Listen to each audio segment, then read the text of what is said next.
ഞാൻ ചെറുപ്പത്തിൽ ഇങ്ങനെ വരക്കാൻ തുടങ്ങിയതിന് ഒരു കഥ ഉണ്ട്. കുറേ വരക്കിയിരുന്നു. ഒരു സ്കൂളിൽ പണ്ട് ഇങ്ങനെ ക്രാഫ്റ്റ് ഒക്കെ ഉണ്ടായിരുന്നു. അപ്പോൾ അതിൽ ഞാൻ ഭയങ്കര ഇൻട്രസ്റ്റഡ് ആയിരുന്നു. ഈ ക്രിയേറ്റീവ് ഫീൽഡിലെ എല്ലാ പരിപാടിക്കും അത്യാവശ്യം നല്ല താല്പര്യമുണ്ട്. ഇപ്പം മ്യൂസിക്, സിനിമ. അപ്പോൾ എനിക്കും അത് കണ്ടിട്ട് ഇത് ചിത്രം വര ഉണ്ടെങ്കിൽ ആൾക്കാർ നമ്മളെ നോക്കും, ചുറ്റും ആൾക്കാർ വരും, അങ്ങനത്തെ ഒക്കെ ഒരു തോട്ട് ഉണ്ടായിരുന്നു. അപ്പോൾ ഇങ്ങനെ ചിത്രം വര, മാത്സ് പറയുമ്പോൾ കുറച്ചുകൂടി രസകരമായിട്ടുള്ള മാത്സ് ഇങ്ങനെ അതുപോലെ തന്നെ ഫാക്കൽറ്റീസ് ആണെങ്കിലും നല്ല ഫ്രണ്ട്സ്, ആ ഒരു വൈബ് ചെയ്യുന്നു. ഒരു ടീച്ചർ സ്റ്റുഡൻ്റ് എന്നുള്ള ഒരു കണക്ഷൻ അതുണ്ട്. പക്ഷെ അതിലേറെ ഒരു ഫ്രണ്ട്ഷിപ്പ് ചെയ്യുന്നല്ലായിരുന്നു നമുക്ക്. പിന്നെ ഇൻസ്റ്റാഗ്രാം തുറന്നാൽ ഫുള്ള് തിങ്ക്.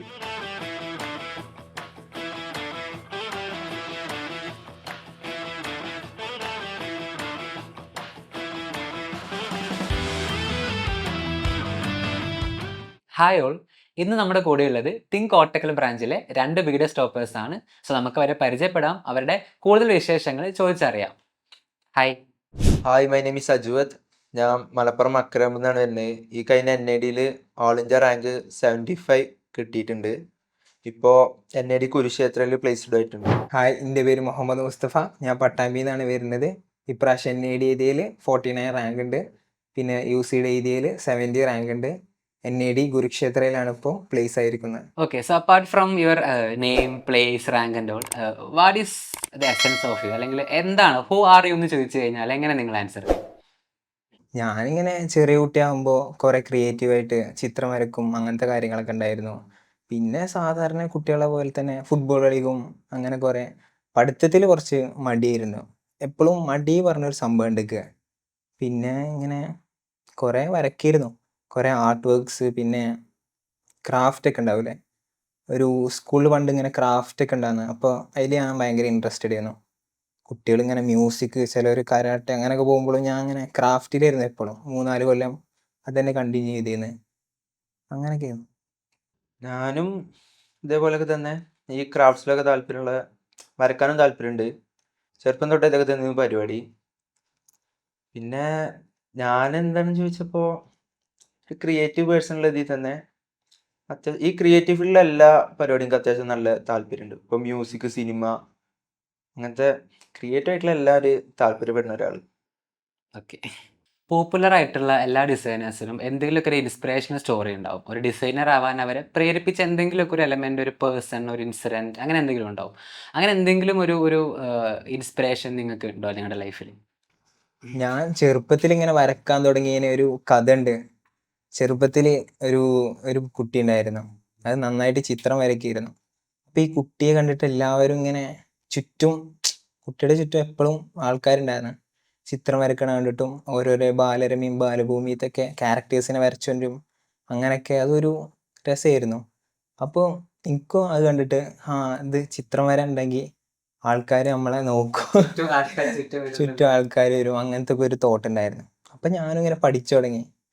പിന്നെ ഒരു മൊമെന്റിൽ ഒരു ദിവസം ഒരു ആർട്ട് മത്സരത്തിൽ ആ കുട്ടിയുടെ ഒപ്പം ഞാൻ ഇരുന്നു. ആ കുട്ടീനെക്കാട്ടും ബെറ്റർ ആയിട്ട് ഞാൻ വരച്ചു. അപ്പം എനിക്ക് സന്തോഷം തോന്നി. കോൺഫിഡൻസ് ബൂസ്റ്റ് ആയപ്പോൾ. ഓക്കെ, അപ്പം അങ്ങനെയാണ് ഡ്രോയിങ്ങിലേക്ക് വരുന്നത്. ഡ്രോയിങ്ങിൽ നിന്നാണ് പിന്നെ അങ്ങോട്ട് ഡിസൈനിലേക്ക് പോയത്. എനിക്ക് ഇൻസ്പിറേഷൻ എന്ന് വെച്ചാൽ ഞാൻ ആദ്യം BFA താല്പര്യം. അതെന്താ വെച്ചാൽ ഞാൻ ചെറുപ്പത്തിൽ ഈ വരക്കാളുന്നുണ്ട് കണ്ടപ്പോൾ വീട്ടുകാർക്ക് ഡ്രോയിങ് ക്ലാസ് നയിച്ചിരുന്നു. ഞാനും അനിയനും കൂടി ഇന്ന് പോയിന്ന്. അപ്പോൾ അവിടെ നിന്നപ്പോൾ ഒരു സാറുണ്ടായിരുന്നു, ഹാത്തിമ് പറഞ്ഞിട്ട്. മൂപ്പര് ഈ ഫൈൻ ആർട്സ് പഠിച്ചുകൊണ്ടിരിക്കുക. അപ്പോൾ മൂപ്പരെ ഡ്രോയിങ് കാണുമ്പോൾ അങ്ങനെ, മൂപ്പര് അവിടുത്തെ കോളേജിലത്തെ ഇവിടെ ഫൈൻ ആർട്സ് കോളേജ് തൃശ്ശൂർ അവിടെയായിരുന്നു. അവിടുത്തെ പറയുമ്പോൾ ഫൈൻ ആർട്സും ഒക്കെ എനിക്കത് പഠിക്കണം എന്നുള്ളൊരു മൈൻഡിലായിരുന്നു. പക്ഷെ വീട്ടുകാർക്ക് ഫൈൻ ആർട്സ് പൊതുവെ അത്ര വലിയ താല്പര്യം ഉണ്ടായില്ല. അപ്പോൾ ഈ +1 ടൈമിലാണ് ഇവർ ഇങ്ങനെ, അപ്പോഴല്ലേ ഈ കരിയറിനെ പറ്റി ഇങ്ങനെ കൂടുതൽ നോക്കാൻ തുടങ്ങുക. അങ്ങനെ കണ്ടുപിടിച്ച ഒരു ഫീൽഡാണ് ഈ NID എന്നുള്ളൊരു ഇത്, ഇൻസ്റ്റിറ്റ്യൂഷനെ പറ്റി ഡിസൈനിങ് എന്നുള്ളൊരു ഇതും ആ ഒരു ഫീൽഡും കൂടുതൽ കുറേ അറിഞ്ഞു അതിനെ പറ്റി. പിന്നെ ഇതിൽ പഠിക്കണ കുറേ പേരൊക്കെ വിളിച്ചു, അപ്പോഴൊക്കെ പറഞ്ഞു ഡിസൈനിങ്.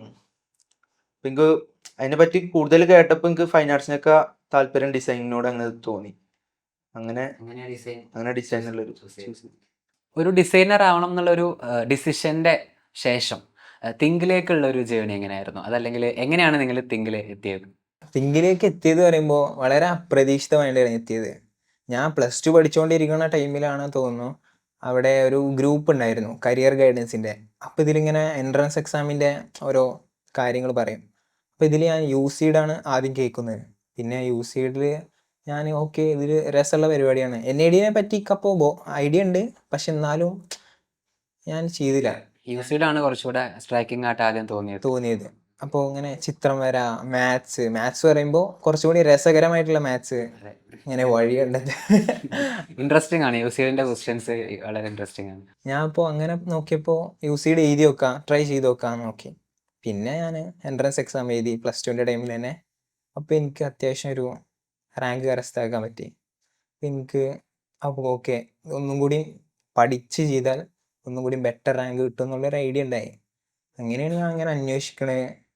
അപ്പോൾ തിങ്കിനെ പറ്റി കേൾക്കുന്നു, പിന്നെ അതിൽ ജോയിൻ ചെയ്യാം. ഓക്കെ. സോ മുസ്തഫയുടെ സെയിം സ്റ്റോറി തന്നെയായിരുന്നോ അജയത്തിൻ്റെത്, അതോ എങ്ങനെയാണ് തിങ്കിലേക്ക് എത്തുന്നത്? ഈ ഡിസൈനിങ് ഫീൽഡ് ചൂസ് ചെയ്ത് കഴിഞ്ഞു. പിന്നെ ഈ NID പറ്റിയും കൂടുതൽ അറിയാൻ തുടങ്ങിയപ്പോൾ ആ എക്സാമിനെ പറ്റി കൂടുതൽ അറിഞ്ഞു. അപ്പോൾ എൻട്രൻസ് എക്സാം ഉണ്ടെന്നൊക്കെ പറഞ്ഞപ്പോൾ തന്നെ ഇതിനെ പറ്റിയൊരു ഇൻസ്റ്റിറ്റ്യൂഷൻ തപ്പിയെടുക്കുന്നു. അപ്പോൾ ഞാൻ ഫസ്റ്റ് കണ്ടൊരു ഇതിൽ ചേർന്നു. അന്ന് കാര്യമായിട്ട് അന്വേഷിക്കാൻ നിന്നില്ല. NID കോച്ചിങ് കണ്ടപ്പോൾ വെറുതെ അവിടെ പോയിട്ട് ചേർന്നു. പക്ഷെ എനിക്ക് അവിടുത്തെ ക്ലാസ് അത്ര വലിയ ഇതായി തോന്നിയില്ല. ഞാൻ സാറ്റിസ്ഫൈഡ് ആയില്ല അതിൽ. അപ്പോൾ എക്സാം കഴിഞ്ഞ ടൈമിലായിരുന്നു എന്താപ്പോൾ കുറേ കുട്ടികൾ ഈ തിങ്കിനെ പറ്റി, ഈ എൻട്രൻസിന് പോകുമ്പോൾ തന്നെ കുറേ കുട്ടികൾ ഈ തിങ്കിനെ പറ്റി പറയുന്നത് കേട്ടു. പിന്നെ ബ്രോഷറൊക്കെ കിട്ടി. പിന്നെ ഇൻസ്റ്റാഗ്രാം തുറന്ന ഫുള്ള് തിങ്ക് ഇൻസ്റ്റിറ്റ്യൂട്ട്.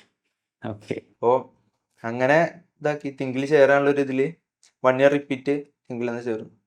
സോ ഒരു 1 ഇയർ ജേണി ആയിരുന്നു തിങ്കിൽ അല്ലേ? സോ പെട്ടെന്ന് ഓർത്ത് നോക്കുമ്പോൾ പെട്ടെന്ന് മനസ്സിലേക്ക് വരുന്നൊരു മെമ്മറി, പേഴ്സൺ അല്ലെങ്കിൽ ഇൻസിഡൻറ്റ് എന്തായിരിക്കും ഈ ഒരു ഹോൾ ജേണിയിൽ? എല്ലാവരും ലൈവ് സ്കെച്ചിന് പോകുന്നൊരു ഇതുണ്ടായിരുന്നു. അത് ഇവിടെ വന്നിട്ടാണ് ശരിക്ക് എനിക്ക് ആ ഒരു എക്സ്പീരിയൻസ് കിട്ടി തുടങ്ങിയത്. പണ്ട് ഈ ലൈവ് സ്കെച്ചിന് പോകണമെന്നൊക്കെ ആഗ്രഹമുണ്ട്. പക്ഷെ ഈ ഒരു ഫീൽഡിലുള്ള ഫ്രണ്ട്സ് ഇല്ലാത്തതുകൊണ്ട് എനിക്ക് അങ്ങനെ ഒറ്റക്ക് പോകാനും വലിയ മൂഡില്ല.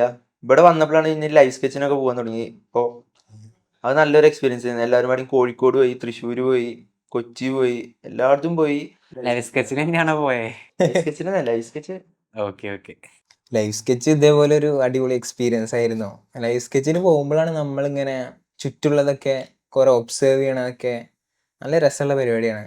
ലൈവ് സ്കെച്ച് മാത്രമേ ഇരുന്നില്ല, കുറേ അങ്ങോട്ട് രാവിലെ നടക്കാൻ പോക്ക്. ഞാൻ ഹോസ്റ്റലിലായിരുന്നു ഇവിടെ കോട്ടക്കൽ. അപ്പോൾ ഞാൻ നടക്കാൻ പോവും, കുറച്ച് ഫ്രണ്ട്സ് ഉണ്ടാവും, ഇവരെല്ലാവരും പാടെ വരും, കുളത്തിൽ ചാടാൻ പോവും, പിന്നെ അവിടെ ഇങ്ങനെ ലൈവ് സ്കെച്ച് ചെയ്തിരിക്കും. നല്ല രസമായിരുന്നു. നിങ്ങൾ പറഞ്ഞു നിങ്ങൾ കോഴിക്കോട് പോയി സ്കെച്ച് ചെയ്യാൻ പോയി, രാവിലെ നടക്കാൻ പോകുന്നു, ചായ കുടിക്കാൻ പോകുന്നു. അപ്പോൾ ഇതിൻ്റെയൊക്കെ കൂടെ എങ്ങനെ നിങ്ങളുടെ പ്രിപ്പറേഷൻസും ബാക്കി ഇപ്പോൾ ഡ്രോയിങ് അല്ലെങ്കിൽ സ്കെച്ചിങ് മാത്രമല്ലല്ലോ വരുന്നത്.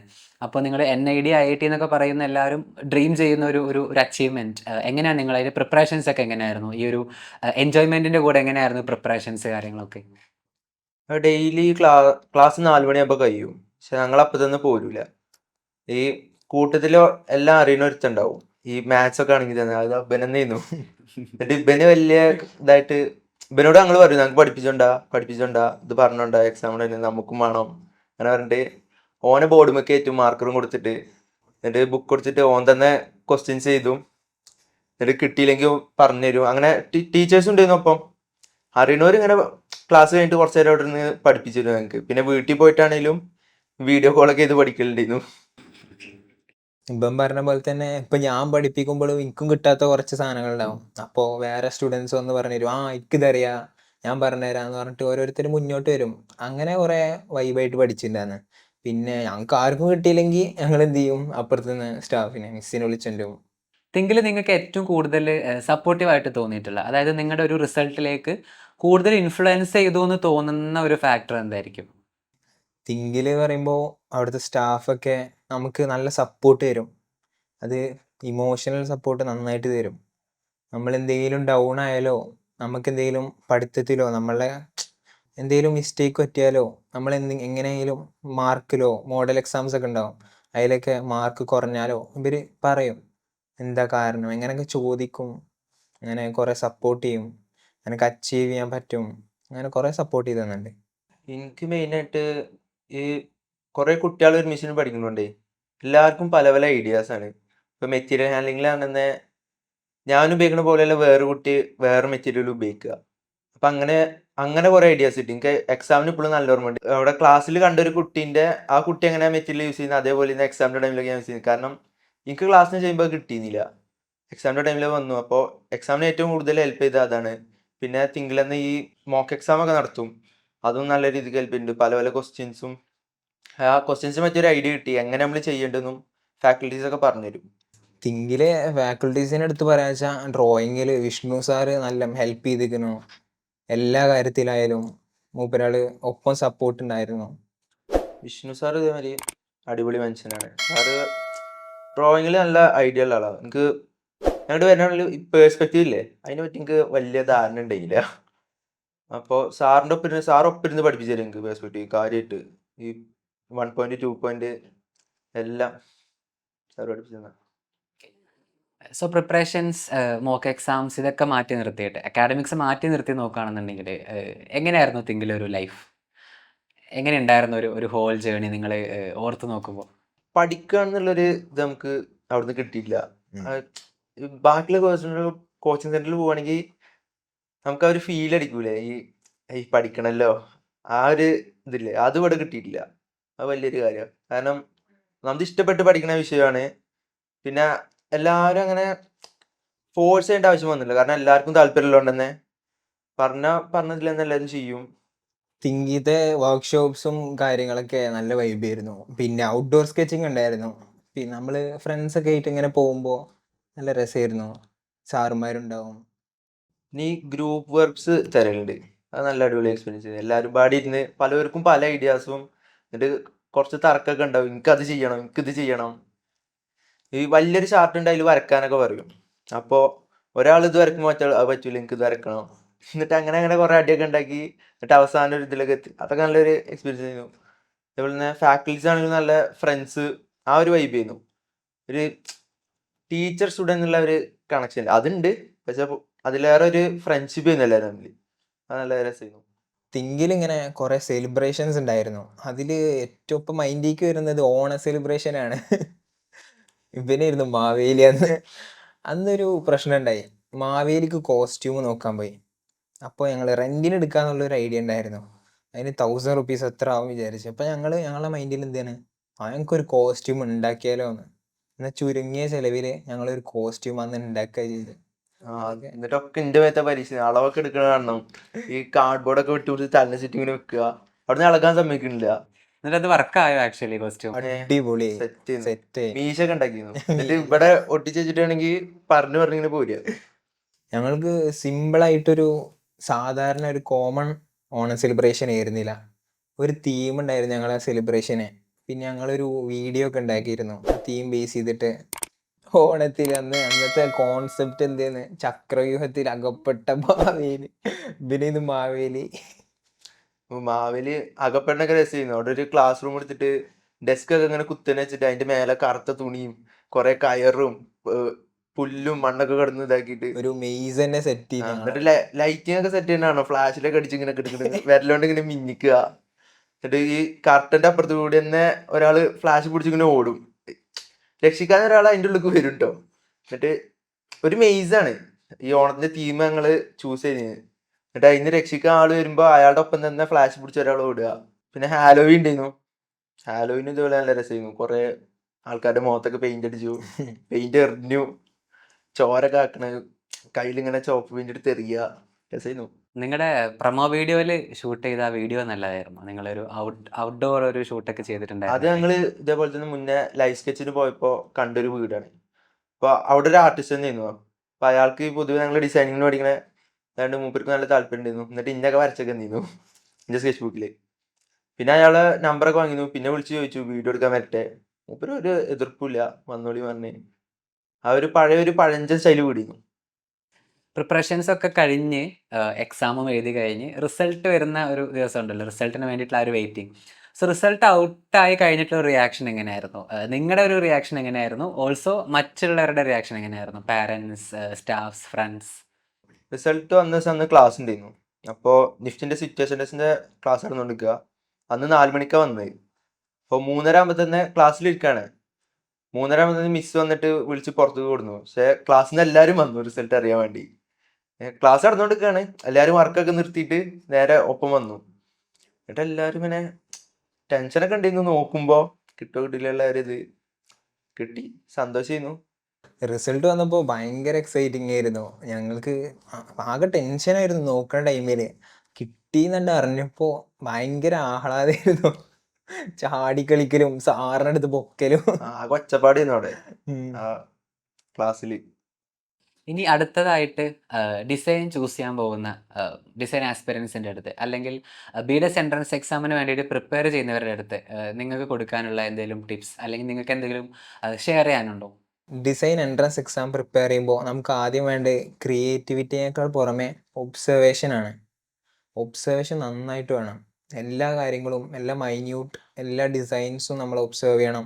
ഇപ്പോൾ നാച്ചുറൽ നടക്കണമെങ്കിലും ഓരോ പ്രൊഡക്റ്റ് ആയാലും നമ്മൾ എപ്പോഴും ഒബ്സർവ് ചെയ്ത് നടക്കുക. അത് കാര്യമായിട്ട് ഹെൽപ്പ് ചെയ്യും നമ്മളെ. ഇപ്പം പറഞ്ഞ പോലെ തന്നെ ഒബ്സർവേഷൻ വലിയൊരു ഇതാണ്. അതിൻ്റെ കൂടെ തന്നെ ക്യൂരിയോസിറ്റി, എല്ലാവരും നമ്മൾ ക്യൂരിയസ് ആവുക. അപ്പോൾ ഒരു സാധനം കണ്ട ഇത് എന്തുകൊണ്ട് എങ്ങനെയുള്ള നമ്മളോടൊന്ന് ക്വസ്റ്റ്യൻ ചോദിക്കുക. അപ്പോൾ അതിന് ഉദാഹരണമാണെങ്കിൽ പെൻസിൽ എടുക്കുക. അപ്പോൾ പെൻസിൽ നമ്മൾ വരയ്ക്കാൻ പറ്റുന്ന ഒരു ടൂളാണ്. പക്ഷെ നമുക്ക് വരയ്ക്കാൻ പെൻസിൽ തന്നെ വേണമെന്നില്ലല്ലോ. ഒരു കത്തി കരിഞ്ഞൊരു കരിൻ്റെ കഷ്ണം കിട്ടി അതുകൊണ്ട് വരയ്ക്കുക. പക്ഷെ അതാകെ കയ്യുമ്മ കരിയാവും. അപ്പം അതൊരു പ്രോബ്ലമായി വന്നു. ഇപ്പോൾ ഒരാൾ അങ്ങനെ ചിന്തിച്ചിട്ടുണ്ടാവും ഇതിനെന്താ സൊല്യൂഷൻ എന്നുള്ളത്. ഇപ്പോൾ പലതും വന്നിട്ടുണ്ടാവും, ചിലപ്പോൾ പേപ്പർ കൊണ്ട് ചുറ്റുക.